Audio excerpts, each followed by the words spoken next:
Hala Jomar, pinakyo ang tindang puto ni Carla, iyan ang ating pag-uusapan at kung bago ka pa lang sa channel na ito paki-subscribe naman, maraming salamat. Huwag natin kalimutan suportahan ang ama ng Kalingap na si Val Santos Matubang at si Kalingap Rab. Isang mapagpalang araw sa inyong lahat mga Kalingap. Pinakyo nga ni Jomar ang tindang puto ni Carla. Tamang-tama papunta sila sa pinapagawang bahay ni Dara kaya pinakyo niya ito para pang merienda ng mga trabahador. Naaawa kasi si Jomar kay Carla kaya pinakyo niya ang mga paninda nito. Piniro pa nga ni Jomar si Carla na sama daw ito sa bahay ni Dara, bentahan daw niya si Dara ng puto. Ano kaya ang reaksyon ni Dara at Carla pag nagkita sila at sinabi pa niya kay Carla na sa susunod na magtitinda ka ay sasamahan na lang kita, ako na lang ang magbibitbit ng paninda mo.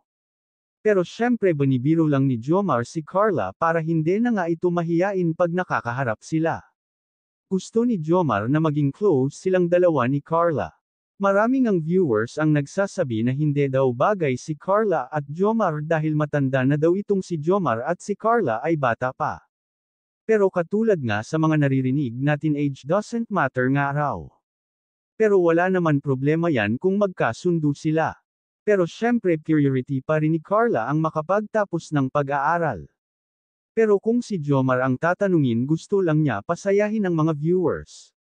Medyo nakakakilig silang panoorin lalo na si Carla, masyado talaga siya mahiyain. Sabi pa nga ni Jomar si Carla daw ay isang dalagang Pilipina, iyan daw talaga ang kilos ng isang dalagang Pilipina. Kung sa bagay tama naman si Jomar kay Carla, mulang masisilayan ang kanyang pagkadalagang Pilipina, kaya naman humanga talaga itong si Jomar kay Carla. Carla tuwang-tuwa sa binigay ng sponsor sa kanya.